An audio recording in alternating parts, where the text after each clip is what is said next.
kalau berdasarkan percakapan ini itu berarti memang tidak berasal dari Hasto Kristianto. Tidak berasal dari Hasto Kristianto. Karena mereka sudah jawab begitu. Baik. Jadi dana talangan bukan dari Hasto Kristianto. Ini adalah yang terakhir yang sudah diberikan kesempatan oleh majelis hakim. Dari total 19 orang itu kita sudah melihat dan semakin yakin bahwa beberapa bagian fundamental dari dakwaan itu justru tidak terbukti atau bahkan terbukti sebaliknya. Bismillah, assalamualaikum guys. Berjumpa lagi di channel Jurnal Terupdate. Jadi saksi ahli bahasa KPK sepertinya sepakat soal fakta dana talangan bukan dari sekjen PDIP Hasto Kristianto.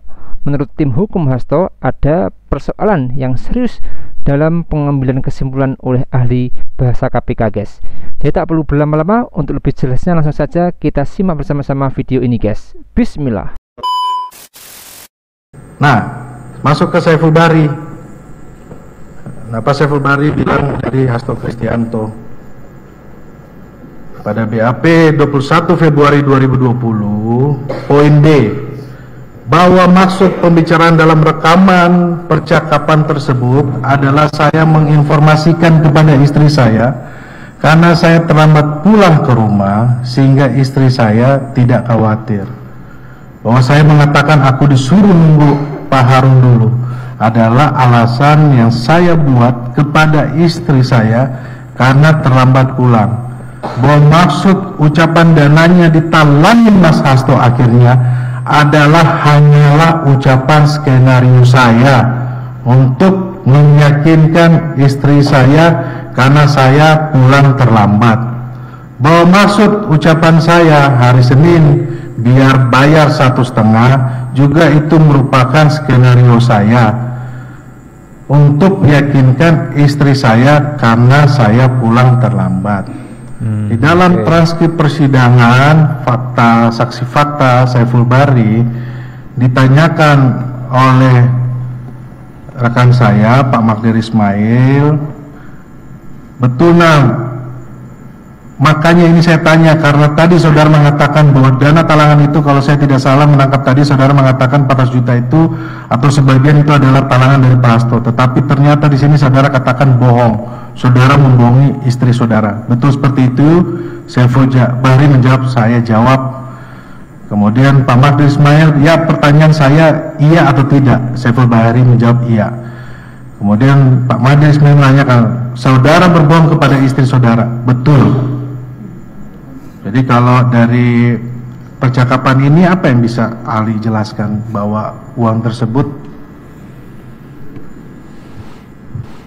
Ya, jadi kalau berdasarkan percakapan ini itu berarti memang tidak berasal dari Hasto Kristianto. Tidak berasal dari Hasto Kristianto. Ya, karena mereka sudah jawab begitu. Baik, karena memang di fakta persidangannya bukan Pak, guys. saya ingatkan saya kasih informasi bahwa Saiful Bahri ini sampaikan juga bahwa dia meng-create, Ya. dia yang meng-create ini, sehingga yang dia sampaikan bahwa sampai berbohong kepada istri.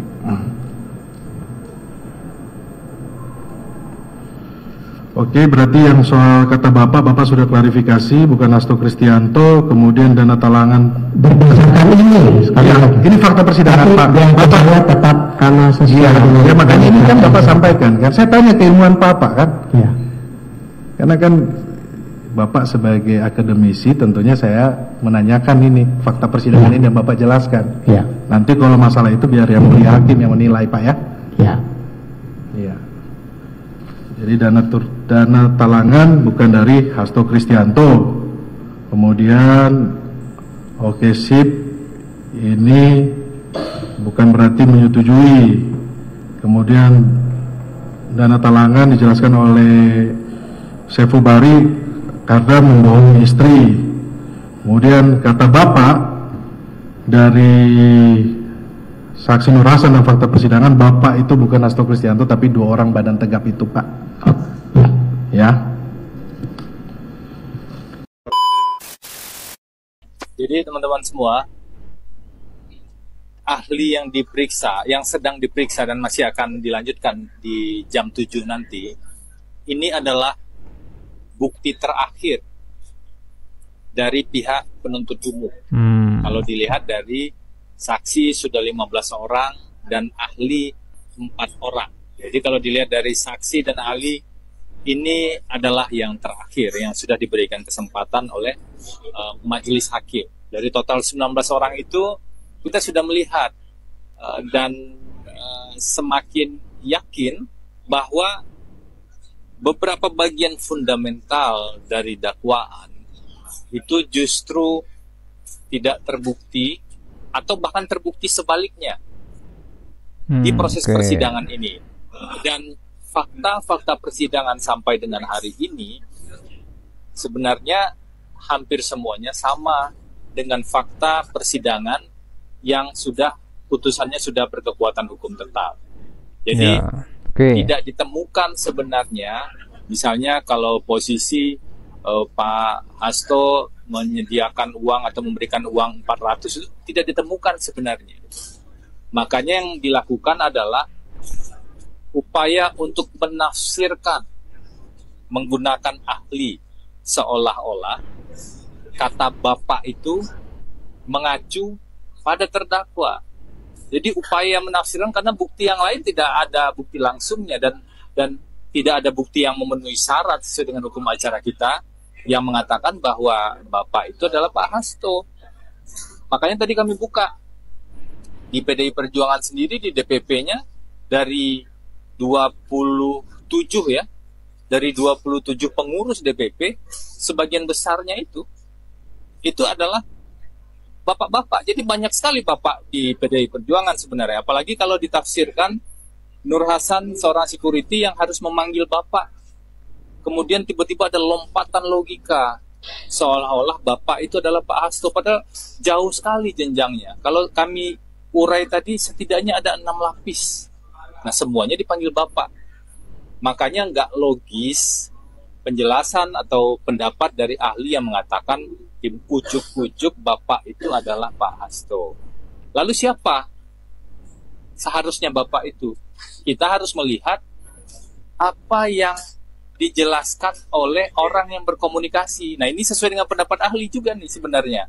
Ahli bilang ya untuk memahami komunikasi dua orang maka orang yang berkomunikasi lah yang paham maknanya. Makanya sebelumnya Nur Hasan diperiksa, orang yang berkomunikasi itu diperiksa dan ditanya, kata bapak itu siapa? Pak Hasto bukan? Bukan. Harusnya selesai.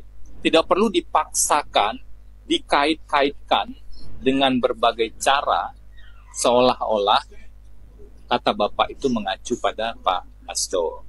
Nah itu tadi kita uraikan di persidangan. Bahkan kami apa adanya saja menguji di persidangan. Ahli tadi bilang menyimpulkan kata bapak itu dari sejumlah data bahasa, sejumlah chat dan komunikasi. Dari 7 komunikasi yang ada, 6 ya kalau yang di BAP penyidikan, dari 6 komunikasi yang ada, itu yang menggunakan kata bapak, itu hanya 1 komunikasi. Itu pun disebutkan oleh saksi itu bukan Pak Hasto. Sedangkan yang Pak Hasto komunikasi langsung dengan orang lain, itu semuanya manggil Mas. Karena kultur di PDI Perjuangan egaliter dalam konteks komunikasi sehari-hari tadi. Jadi manggilnya Mas. Ternyata bukan Bapak. Nah, ini tentu menambah kejanggalan-kejanggalan sebenarnya atau kesimpulan-kesimpulan jumping ya. Kesimpulan-kesimpulan yang jumping yang semua seolah-olah diarahkan pada Pak Hasto. Padahal bukti sidangnya tidak bicara seperti itu. Itu poin pertama yang penting. Poin kedua adalah tadi kami tanya, kalau ahli melakukan kajian tentang hal ini, dokumen apa saja yang dibutuhkan? Perlu nggak verifikasi atau wawancara dengan pihak-pihak yang berkomunikasi? Perlu nggak wawancara dengan pihak-pihak lainnya yang terkait dengan itu? Perlu nggak melihat aspek sosiologisnya? Situasi sosialnya bagaimana? Organisasi yang melatar belakangi bagaimana? Kata ahli perlu. Tetapi dalam proses ini semuanya tidak dilakukan. Yang dilakukan hanya 2 hal saja. satu, menerima uraian latar belakang dari penyidik yang saat kami tanya apakah ahli yakin itu benar atau tidak, ahli mengatakan tidak menjadi masalah, tidak menjadi pertimbangan soal benar atau tidak benar. Artinya ahli tidak mempertimbangkan kalau ini salah, kemudian kesimpulannya bisa salah begitu. Kalau ini benar, maka kesimpulannya mungkin bisa benar. Nah, dari metodologi ini saja kita melihat ada persoalan yang serius dari pengambilan keputusan, pengambilan kesimpulan oleh ahli tersebut. Padahal biasanya ketika ahli menjadi ahli di perkara-perkara perdata lainnya, sebagian besar itu dia studi lapangan dulu. Ini nggak ada studi lapangan sama sekali. Gitu. Padahal perkara perdata itu isunya hanya soal kepemilikan aset. Ini ada isu hak asasi manusia di sini. Ada isu orang yang akan ditahan, yang sudah ditahan bahkan, dan orang yang akan berpisah dengan keluarganya, orang yang tidak mendapatkan hak-haknya, kebebasan dan lain-lain.